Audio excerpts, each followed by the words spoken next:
What's going on, everyone? It's me, Lone. I hope you're doing okay.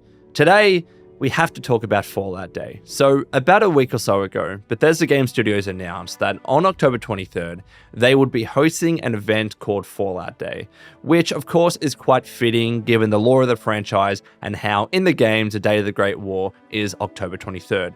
And at the time of this recording, that day was yesterday, and the event took place yesterday in the form of a live stream. Now, when they initially announced this thing, they said it was going to be in relation to Fallout 76. Even though it was called Fallout Day, it was going to be in relation to 76. And I'll get into specifics in a second, but they mentioned there would be sneak previews for upcoming content and also as well interviews with developers that work on the game. And then after the Fallout Day segment, they were going to swap to a segment from Fallout for Hope, who are raising funds for St. Jude's. And by the way, to Ken and the team at Fallout for Hope, you did a fantastic job with that. Not just with that live stream, mind you, but over the years, you've raised so much money for what is a great cause. I need to give you and the team a huge props and huge kudos at the beginning of this video. But now let's focus back on that Fallout Day segment, specifically by Bethesda and Bethesda Game Studios. So when that segment wrapped up, it's safe to say that the sentiment in the community was largely negative. There was a huge amount of community backlash, specifically spurred on by that Fallout Day segment. If you were to go to the YouTube video on Bethesda Softworks channel for the Fallout Day segment, whether it's the VOD or the live stream, there's kind of two versions of it there, all of the comments are pretty much negative. If you were to go to their Twitter post about Fallout Day, all the responses are negative. Similar on Instagram, probably the same on Facebook. Everywhere, it seems unanimous that people did not like this Fallout Day segment. Lots of negativity, lots of backlash. And I need to talk about it. Now, in the second part of this video, I will share my thoughts on what was shown in that Fallout Day segment when it comes to Fallout 76 specifically. I really liked some of the stuff, other stuff I didn't like so much. And then also as well, I do have some thoughts about how they largely showed off stuff that we already knew about, right? So I will talk about that later in the video. But initially, I do want to address that huge amount of community backlash and negativity, because I do believe that some of it is unfounded and is unfair to put on Bethesda. Not all of it. As I mentioned, there is specific criticism that I think is completely fair to have towards that segment, and I'm going to be differentiating that as much as possible. I'm not just talking about all negativity towards that segment, because that would be stupid to say. I'm talking about a particular type of backlash that I saw with regards to that segment once it wrapped up. But before I get into that, I think it's fair for me to clarify and say here that I've been more towards the critical side of Bethesda Game Studios over the past couple of years. I think I've largely been fair in my videos, but overall my sentiment has veered towards the more critical side. Look at my review of Starfield Shattered Space, for instance, right? Even though there was some stuff I liked, and I liked the base game, mind you, I was positive in my review. But when it came to Shattered Space, overall, it wasn't what I was looking for. I found more negative stuff in there than positive stuff. Similar when it comes to Fallout 76, right? Before Skyline Valley, at least, I wasn't the biggest fan of what was being added to 76. I said this quite openly on my channel. A lot of the stuff, especially Expeditions, just wasn't for me. And because I was taking a bit of a hiatus from the game, if you will, I openly said a number of times that stuff wasn't really bringing me back consistently. I would come back to try it out and play it, but then I pretty much walked away from the game. That was until Fallout 76 Skyline Valley. I thought that was genuinely great. But before that, a lot of the content added to the game wasn't for me. I say all of this to say that I have been more critical towards Bethesda Game Studios and their games as of late. I still believe fair, positive in many regards, but overall I think my sentiment has veered towards the critical side, right? So if Bethesda Game Studios and Bethesda did something wrong with this Fallout Day segment, with the segment itself or how they promoted it, I would be here sharing that criticism. 100% I would be, because I literally just did that with Shattered Space. I've been doing that for the past year or so with Fallout 76. 100% I'd be doing that. And I will share some form of criticism when it comes to that Fallout Day segment in the second part, as I mentioned. But I'm not just going to sit here and shit on that Fallout Day segment for some of the reasons that people are putting out, because I believe those specific reasons and that type of specific backlash was unfair and was unfounded. And what am I talking about? The type of backlash that I'm finding issue with is people that went in there with the completely wrong expectations as to what was going to be in that Fallout Day segment, and not only were disappointed by that, but then went online onto social media and started completely blasting Bethesda Game Studios. So let's go back to that initial Fallout Day announcement. How did they actually market this thing? What were they saying was going to be in the Fallout Day livestream? Well, from what I could see, the very first announcement for Fallout Day was on October 17. I think it's technically October 16 in the US. I'm looking at Australian times here, but was October 16/17 from the Fallout account, where they said, tune in for a very special hashtag Fallout Day broadcast on October 23rd. Get a sneak preview of new content in Fallout 76 and catch some developer interviews. After the broadcast, celebrate with our friends at Fallout for Hope for their community parade. So that was their initial post about it. And yes, they called this thing Fallout Day, but they were very specific in the copy when they said that it was going to be in relation to Fallout 76. Sneak previews of new content in 76 and developer interviews. It was called Fallout Day. I understand that, a more generic term, but because it's October 23rd, the day of the Great War, I didn't mind that they use that branding because it allows them to use that phrasing and that title in the future for future Fallout stuff if they ever wanted to, right? But because they were very clear that even though it was Fallout Day, it was still going to be about Fallout 76, I read that tweet and I thought, it's going to be about Fallout 76. I'm not expecting anything else because they didn't hint at or tease at anything else. Nothing about any other Fallout game or any other potential Fallout game. Fallout 5, a remake with 3 New Vegas, potentially a Fallout spin-off. None of that stuff was mentioned or even teased in any kind of capacity. So I didn't come away from that post thinking it's going to be about something else or it's going to have a mention of another Fallout game that we don't know about, some secret news or whatever it might be. I thought it's mostly going to be about Fallout 76. And heck, if there's a surprise, it's going to catch us off guard, but I'm not expecting that. I'm not going to be disappointed by that not being in there if that were to be the case. So that was their initial post. But even in response to this initial post, there were still people expecting something else different, putting their expectations in the completely wrong place. I saw responses, and there were a bunch of them, not just in response to this post, but also several other posts about Fallout Day, which I'll get into in a second.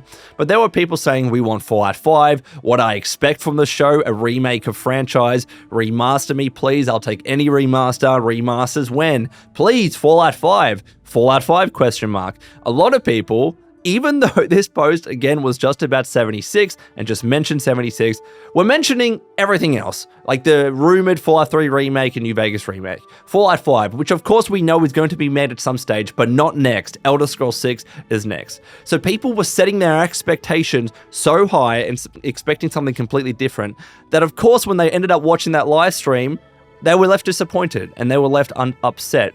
But that wasn't the only time that they just mentioned 76 for that Fallout Day livestream. For instance, there's this post on October 22/21.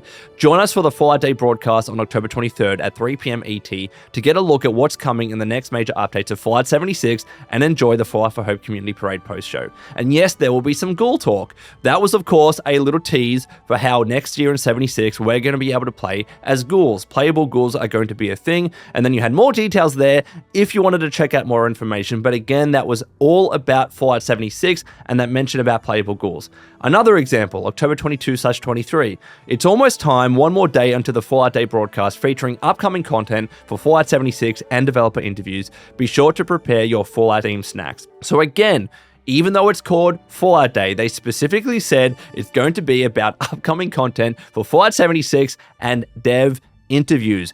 No other teasers or hints at anything else with regards to the franchise as a whole, any other potential games or remakes or whatever it might be.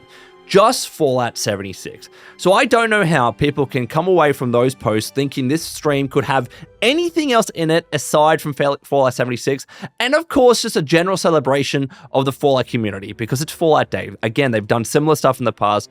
I don't know how anyone else got the wrong impression from those posts. Now, to contradict what I was saying a little bit, because I'm trying to be as fair as much as possible here, there were some posts which just said Fallout Day and didn't specifically reference Fallout 76. So I can understand people that just saw these posts alone in a bubble without seeing those other posts, because it happens on social media.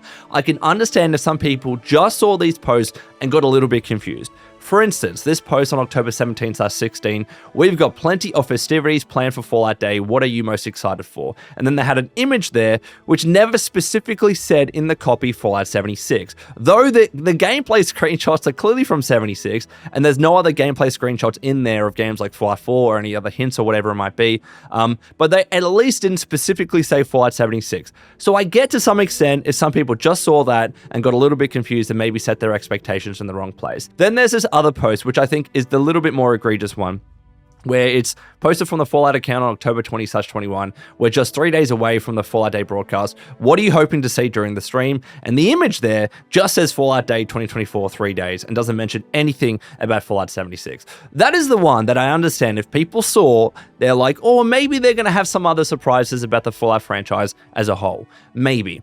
I get that one more so. But all people had to do was do a little bit of extra research. Click on that account, scroll down a little bit more, and you would have seen the initial post was about Fallout 76. And then not only that, after these two posts, they sent the other post that I referenced before, where they specifically clarified, no, it's just going to be about Fallout 76, probably because people were getting so hyped about these posts. I saw people getting hyped about a post from the Bethesda Gear account about something big coming, and all it was a giant Mothman plushie. Like, people were setting their expectations in the wrong place, but all you had to do was a quick Google search or a search on the rest of the account to see what that Fallout Day was actually going to be about, and they quite explicitly said multiple times it was just going to be about Fallout 76. So again, even though there might have been some confusion with posts like these, that was the minority. They already announced that was going to be for 76, and they clarified that it was just going to be about Fallout 76. So if you set your expectations wrong about the Fallout Day broadcast, to be honest, that's on you. It's on you for getting hyped way too high and setting your expectations on the wrong spot. Because they were quite clear with it. They were quite clear with it. Aside from these two posts, which they later clarified, if you still went into that Fallout Day livestream expecting a reveal of Fallout 5, or chat about Fallout 5, or a Fallout 3 remake, New Vegas remake, a spin-off from Obsidian, whatever it might be, if you went into there expecting that and got disappointed, that's on you. And also as well, it's absolutely on you to take that and then be so negative towards Bethesda and have this huge backlash against them. That is the type of criticism with regards to the Fallout Day livestream that I don't understand and I believe is completely unfair on Bethesda and unfounded. Now, there is a different type of criticism, as I alluded to, which I do believe is completely fair for people to have opinions on. Because if you were watching that live stream, knowing that it was 76 stuff, and you were disappointed by what was shown about 76 specifically, that's completely fine. Because I didn't like everything that was in there. That's a different type of criticism that I'm differentiating right now. So, why would people be upset with what was shown for Fallout 76 in that stream? I'll get into it more in a second when I get into my opinions, but generally, there was a lot of stuff in that stream which we knew about already. We knew about Playable ghouls. That was announced ages ago. We knew about the raid for Gleaming Depths. We knew about pets. We already knew about a lot of this stuff that they showed in that Fallout Day live stream. So when they rehashed what essentially was old information, I understand why people were upset by that, and they wanted to see more surprises and sneak previews and stuff like that. I will say, not everything that was shown in the 4-day livestream was known about. For instance, they did the tease for fishing. I don't believe they've ever talked about fishing in Fallout 76 before in the past. If they have, correct me in the comments below. I'll be 100% happy to admit that I was wrong on that. But I think fishing was a genuine surprise and tease. So that was good. But everything else, they'd pretty much announced before, and I can understand why people were a little bit upset and disappointed by that. But I will say though, to counter it, again, I'm trying to be as fair as possible here, at least they showed off a lot of this stuff in more detail. We know way more about Playable ghouls. We know more about the specific, ghoul perks that we're going to be able to use. We know more about 4-star legendaries and the specific legendary effects that can be added to weapons and how it's going to work, how you don't have to re-roll your old effects. We know more about pets and how you can interact with them and some of the camp objects that can be used with those pets and how there's going to be more pets coming in the future. And we know more about the Gleaming Depths raid, and they actually showed it off in a little bit more detail when it comes to the gameplay. So even though a lot of the stuff that was shown was already known, at least they showed it off in a lot more detail. So there was still new information in that sense. But overall, if you were still disappointed by there not being as much new information as you would have hoped and surprises and secrets, that I completely understand. Completely understand. And then there's the third type of criticism where people were just like, why'd you call it Fallout Day? Call it Fallout 76 Day if it's just going to be about Fallout 76. This criticism I don't understand because, again, it's the date of the Great War. It makes sense for the lore of the franchise being October 23. If you want to call it Fallout Day, I think that's more fitting than calling it Fallout 76 Day. Because again, it allows them to use that branding for stuff in the future, for Fallout 5, Fallout spin-off remake, whatever it might be. It makes more sense just to call this day Fallout Day moving forward into the future. Because what happens when Fallout 76 is not supported anymore? Then you're going to be changing the name constantly. That doesn't make sense. It makes more sense to call it Fallout Day rather than calling it Fallout 76 Day, even though this one stream happened to mostly be about Fallout 76. And there were also some mentions of Fallout games in there. There was some mentions of Fallout Shelter. There was mentions of the Fallout TV show. And it was generally a celebration of the whole Fallout community and the whole Fallout franchise. So I still think that the branding of Fallout Day was actually better than just calling it Fallout 76 Day, because I think that would have not made sense, and it would have put Bethesda, in a little bit of a crappy spot when wanting to use that branding moving forward into the future every time it's October 23rd.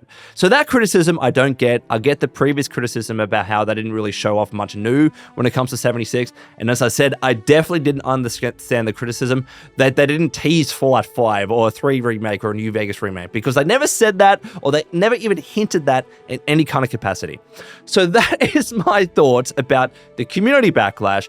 Let me know what you think in the comments below. But yeah, as I mentioned, I do want to talk about what was shown in that Fallout Day live stream when it comes to Fallout 76 specifically. So let's get right into it. It started off with a funny skit about ghouls, obviously referencing again that playable ghouls are going to be a thing in Fallout 76 come sometime next year. And again, it started off celebrating all things Fallout. Jess Finster, the community director at Bethesda, was the one hosting it initially, at least. She mentioned how Fallout 76 has passed 20 million players, which is insane. Again, they referenced the Fallout TV show, they praised the community. They also mentioned, like they usually do around this time of the year, that Fallout 76 is going to have a free play week until October 29. They're even running Twitch drops during the Fallout Day broadcast with this rusted pumpkin lantern, which I believe is the very first, correct me if I'm wrong, I believe this was the very first time there were actually Twitch drops for Fallout 76. I think they've finally done it, which is awesome to see. Even if it's not necessarily new, I didn't know about it. Having Twitch drops for Fallout 76 is something that I've been asking for a long time. It's a very cool way to engage with your community. So that was very cool to see. And then of course I mentioned there were going to be discounts on Fallout games and items for 76, some Fallout Shelter surprises as well with characters from the TV show. And then we swapped specifically to the Fallout 76 stuff. And this was the bulk of that 20 or so minutes for that Fallout Day segment. It was hosted by Bill Lacoste, who's the lead producer on 76, and also John Rush, who we've seen many times now. He's the creative director on the game. And they talked generally about the team's first experiences in 76. It was nice. They talked about feedback and how it's helped with their 50 free updates for 76, which is crazy. Wastelanders, Expedition, Skyline Valley, Nuka World on Tour, etc., etc. And they mentioned they have no intentions of stopping. 76 hitting 20 million players, still going strong. They have no intentions of stopping. You know what? Kudos on them. How many games in a similar position have failed? Anthem, a bunch of other stuff, Concord. The list goes on of games that have failed and have not been supported, even just a few months after launch, but still 76, even given the rough launch that they had. And I was there for that. I was through the trenches when it came to that. Still, all these years later, they're still supporting the game. So they're still giving out free content for the game. Yes, there's stuff that I don't agree with. Again, a lot of that content I didn't enjoy. Atoms and some of the stuff in the Atomic Shop, not necessarily my cup of tea, but at least they're still here many years later supporting 76. So you have to give them some sort of praise for that, because many games in that spot have not done that and have not succeeded and have not been supported for this long. So then they started talking about pets. So they brought a dog into the office, which looked just like dog meat. It was a cute skit. And again, they mentioned and teased that pets are going to be coming to 76. And they talked about that in a little bit more detail later. So when it comes to the new updates, camp pets are coming to 76. You will have 2 pets to start off with, a cat and a dog. They do just look like the skins from Fallout 4, I will admit. So it probably didn't take them too much work anyways. I'm not going to speak out of turn here because development is hard. But it probably didn't take him too much work to get this dog and to get this cat into Fallout 76. But there will be 2 pets to start. You will be able to interact with them to some extent and pet them and dress them as well. Place furniture in your camp that they can interact with. Like there was a cat scratcher and a dirt pile for the dog to dig in. And they're going to be adding more pets in the future. They didn't really get into specifics when it comes to that, but I hope they get really crazy with the pets that we'll be able to have in Fallout 76. I will say, by the way, camp pets and pets, I think is cool. Really nice touch to have in the game. But they're just camp pets. I would have liked to have your dog or your cat be able to accompany you in the wasteland. They're just going to be tied to your camp, it seems. But still, it's nice. It's a nice little feature to come home to your camp and have a dog there and a cat there. So not 100% what I was looking for. Again, I wanted that accompaniment when I was questing and playing in the wasteland. But at the very least, they're coming to the game. Player titles is one that is fine. Like, this is just whatever. You can have a prefix like hasty, bossy, prepared, and dirty, and also a suffix like miner, beast, explorer, and scavenger added to your name to give you a unique nickname. So you can be a hasty beast, for instance, and then it has your username. And at the very least, there's some way of earning some more of these prefixes and suffixes. You have to do some quests and challenges to get some of them, but I believe you can just, when this update comes along anyways, you have a certain amount that you can pick from, and then as you do certain quests and as you do certain challenges, you unlock more. But this is fine. Like, it's just a nickname. It wasn't something that really caught me off guard and that is super, wow, look at this amazing feature. It's just fine. It's fine. And then they talked a lot about Gleaming Depths and the raids coming in December. So this takes place in the Ash Heap, Gleaming Depths raid. It's an MMO-style dungeon which will challenge endgame players. They really focus bloody so much on this being an endgame player thing. And thank you. A lot of the criticism that I had towards the stuff in 76, added as of late, whether it was the questing or expeditions or whatever, is that it was very easy. Once you got your endgame build, your bloody build or whatever it might be, that stuff was very easy to smash by. And that was a lot of the criticism with like some of their updates with the Brotherhood of Steel and a lot of their story stuff. You can complete it in one night, in 2 or 3 hours sometimes. Very, very quick. And largely that's because of everything being so easy, because they had to tailor that story content to mid-game players as well as some early game players and also end-game players. So when you balance that all together, it didn't make for that of a hard experience. So I'm glad they're adding something like raids, which is really focused on endgame players that want something more to do in 76. This is exactly what they needed to do, and it is a great step in the right direction. So you have to battle through this gauntlet with your friends. It's going to be a co-op experience. Very good to see. It's going to be, again, high difficulty content that will drive endgame users. I like what I'm hearing here. Raids really focusing on experienced players, a new challenge to overcome. Level 300 plus. Level 300 plus. This is really for you if you have all your perk cards, all your legendary stuff, your weapons on lock, your armor on lock. You have a lot of levels. This is for endgame players up to 4 players. Really cool to see. And they again mentioned you need to be well equipped to even stand a chance. They're making this difficulty and they're hyping it up to this really high level. I hope it does meet that difficulty, because if I walk through and blast through this thing on the first go, especially solo, because I will try it solo, I'll be a little bit disappointed, right? So they mentioned that Gleaming Depths is home to an abandoned Enclave research lab where they were studying ultrasite genesis, or ultragenesis, which was the spreading of ultrasite throughout the Earth. So it's nice to see they have some story tying this raid together. It's not just thrown in the game. It doesn't make any sense in terms of the lore of Fallout 76. There's some plot there, some storyline there, and knowing Bethesda Game Studios when it comes to their 76 stuff, there's probably going to be some new NPCs to talk to that will help, get you eased into the Gleaming Depths raid. So there's going to be some story elements there, which I like and makes sense in terms of the lore of the game. And again, you're going to have to fight through incredibly demanding encounters, and apparently there's no turning back. You win or die, or probably you're going to have to exit the game. You can't just back out of this thing. You're going to have to go all the way to the end. And they mention what some of these encounters are. So the first encounter is the Guardian, which essentially is a giant mechanic doorman robot that's preventing you from getting into the raid in the first place. So that's going to be the first step that you and your friends are going to have to take down. Next up, you've got this giant drill room where you have to defend the drill from certain enemies and mole men, while others gather energy to power up the drill to get you into the next area. But there is this enemy called a Stalker, which is an ultrasite crazed mole man who is very, very powerful and is going to try and stop you. It's this similar kind of fetch questing mechanic in 76 that we've seen many times. Go get the fuel to fuel up this drill to get into the next room. Not the biggest fan of that, but at the very least, it might be a little bit fun with a stalker trying to hunt you down, especially if it is very powerful. So let's see how that plays out. And then in the next area, you've got Enclave Squad Epsilon. So Vulture, Lynx, and Bloodhound, they need to be defeated through teamwork. This seems like very, very difficult stuff here. These 3 Enclave Squad Epsilon members trying to take you down. That seems cool. And then apparently the Stalker can return and is hell-bent on revenge. So I kind of like that. I like how the Stalker returns, especially if it returns harder to kill. And then finally is the final boss, which we've seen a little bit in the past, the Ultrasight Terror. It's like a giant cobra, if you will, a giant snake. And apparently, not only is it the biggest boss in Fallout 76 to date, but maybe even in general, in terms of the whole Fallout franchise, this might be the biggest boss to date. Very intimidating, very large. And because of all this, because this is a lot of hard work to get through, seemingly, there are going to be legendary rewards. And this is when they started talking about 4-star legendaries. It's finally bloody happening. Do you remember ages ago when they were like, yeah, 4-star legendaries is going to be a thing, and then they went radio silent on it?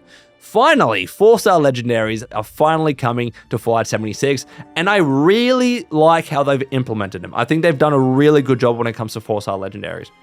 So, this is going to be critical, they say, to maximizing your build, to get the highest levels of weapons and armor in the game. So there were some examples, I'll talk about in a second how you craft these 4-star legendaries and how the system works, but there were some examples for that 4-star and what some of the legendary effects you can get. So Slayers, for instance, where you have a 50% damage boost to legendary and raid enemies alike. Pinpointers, where you have 25% damage boost to enemy limbs, specifically arms and legs, for instance.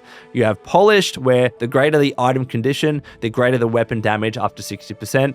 Pyromaniacs, when a target is burning, you deal 50% extra damage. Electricians, when you're reloading, you emit a shockwave that stuns targets for 5 seconds. So it seems like a lot of these 4-star legendary effects are really focused on improving damage, which is what is necessary. If they're saying that 4-star legendaries especially are going to be fundamental for the Gleaming Depths raid, you are going to need ways to increase your damage further, even if you have a fully spec'd out bloody build. It seems like these bosses in particular, what's it called? The Ultrasight Terror is very hard. It seems like you're going to have a way to increase your damage even further. So it's good that these 4-star legendary effects are really focused on that in different fun ways. Not all of them. Electricians isn't really about increasing your damage, but all the other examples that we saw in that Fallout Day livestream were about boosting your damage to some extent in different ways. So that is cool to see. But then we come to the way as to how these 4-star legendaries are actually crafted. And this is fantastic. So to craft a 4-star legendary, you add any 4-star mod to a 3-star legendary. So it doesn't re-roll your existing 3-star legendaries. Fantastic! There's no risk. You can just add a 4-star or 4-star legendary effect to your existing super powerful 3-star legendaries. So if you've got a really good 3-star legendary and you want to make it even better without any risk to changing your existing roles, you can do that by just adding the specific mod that you want. And I don't think they explain exactly how you can get the specific mod that you want. It's probably going to be a random drop in the raid. So you go through the raid and maybe you'll get a Slayer's, legendary drop or a Pinpointer's legendary drop. I think that's how it's going to work, and probably the really good ones are going to be super rare to obtain. So you're going to have to keep doing these raids again and again to get that 4-star legendary effect that you want. But once you get it, you can just attach it to your favorite weapon, and then it's going to be extra powerful, and then you're going to be having a great time. I love how they've done this. I absolutely love how they've done this, but I will say this, I hope that they make sure these drop rates aren't too low, because they've had issues with that in the past with daily ops, for instance, where sometimes some of the shit just won't drop, and you're like, what the hell, just drop the bloody thing. I hope that the drop rates are fair, so you can at least get some of these awesome, super important legendary effects with somewhat relative ease. Yes, some of them are going to have to be hard to get. I get that. Like Slayers, for instance, boosting your damage to legendary and raid enemies alike. I totally get that's going to have to be hard, and it's probably going to be single-digit percentages. But just don't go to the 0.0% range, because that's going to be crazy and it's going to piss a lot of people off. So I like this system, but they just need to get those percentages right when it comes to the drop rate.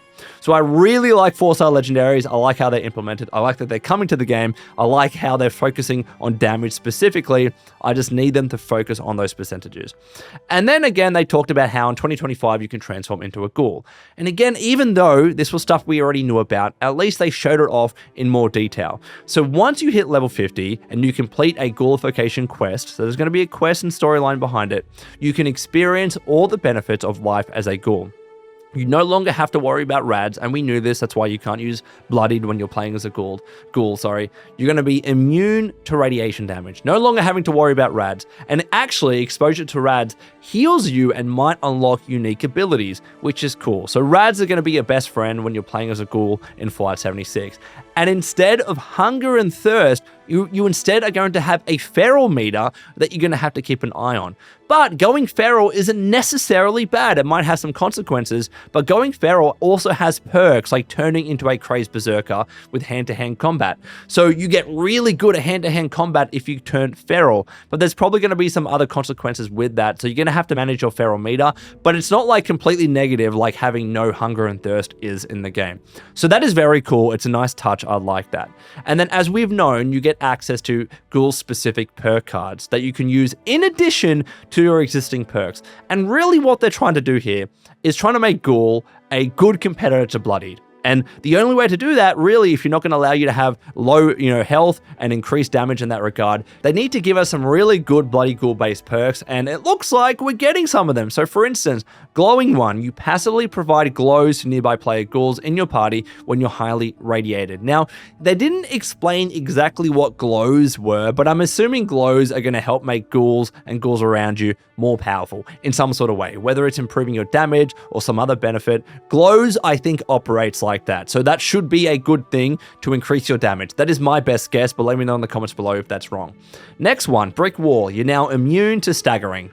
That's fine. Like, staggering in 76 isn't so bad. You might disagree. Sometimes staggering can get annoying, but I think that perk's just fine. Radiation Power. Expend a small amount of glow per hit to deal 10% bonus damage to targets. So if you pair Glowing One with Radiation Power, it seems like that's going to be a good way to get extra damage in the game, which is very, very cool. Battle Genes. When you're in combat, you gain 1 HP per second. This doesn't seem all that good. Like, 1 HP per second is not that great, especially if you have armor-piercing enemies that completely shred you, but maybe it's going to help lower level players out just a little bit. But it's not that easy to be a ghoul. Yes, there's all these benefits like increasing your damage in some ways and perk cards and whatnot, the feral meter, but it's not easy. Ghouls, like in the Fallout universe, have a bad rap, and certain factions like the Brotherhood of Steel won't take kindly to your look, and they're not going to be friends with you. And that obviously can have consequences in the storyline and in quests, Still Rain, Still Dawn. I'm really interested to see how playing as a ghoul is going to affect those past quests when you are working with the Brotherhood of Steel, because they might have to really rejig that, and that's probably why the playable ghouls, character is taking a long time to get into 76, because they have to go back to all of those quest lines and make sure they actually stay faithful to that bit about the lore about how people don't like ghouls. They're going to have to rejig all of that when it comes to narrative options and choices and whatnot. Now, they do say there might be a way to fool the Brotherhood of Steel and other NPCs and factions to complete those quests. Maybe you wear a mask or something like that. So maybe that's how they're going to get around it. But at the very least, it is cool that when you're playing as a ghoul, it's going to have some effect on the story and choices and conversations and whatnot. You can still customize your hair like normal, which is cool. I don't know how much you're going to be able to customize your face when you're the ghoul. I think it is just that base ghoul look. It would be cool if you could have a really different looking style of ghouls, but we'll see. And of course, you can revert back to human if you want. We've known that. I'm really interested to see how they explain that in the lore of the Fallout franchise, because as we know, at least in past Fallout games, that hasn't necessarily been possible. The Fallout TV show touched on that a little bit. I'm not going to spoil everything for you, but I'm really interested to see how they explain that and how that solution, that cure for stopping being a ghoul, has not been spread outside of Appalachia. And more info is coming in the coming months. And then finally, as I mentioned, they tease fishing, where they had the dog hand John Rush a fishing rod, and he said specifically, it looks like I've got some research to do on an upcoming feature. So fishing is going to be coming to 76. To be honest, for me, don't know how I feel about it. Like, it's going to be fine. Like, maybe if they really go into depth as to the type of fish that you can catch and rewards in that regard and quest lines, that could be cool if it's really fleshed out. But I don't know how to feel about it. I love fishing in Ocarina of Time, don't get me wrong. So having a nice little fishing minigame could be cool, but that's not something that's really bringing me back to the game. Like, again, like prefixes and suffixes, it's not a feature that I'm like, oh my god, I can't wait to play this. It depends how fleshed out it is. And then finally, to wrap it up, they again talked about the community, how much they love the Fallout community, and even Todd Howard himself had an appearance at the end with a closing message, and he said, "We love the Fallout games and we're looking forward to more," right? If you were to take away any surprise or tease or hint from that Fallout Day broadcast, it was Todd Howard saying, "We're looking forward to more." But he already said that Fallout 5 is coming. It's just going to be after Elder Scrolls 6, which means it's going to be a very long time away, probably 10 plus years.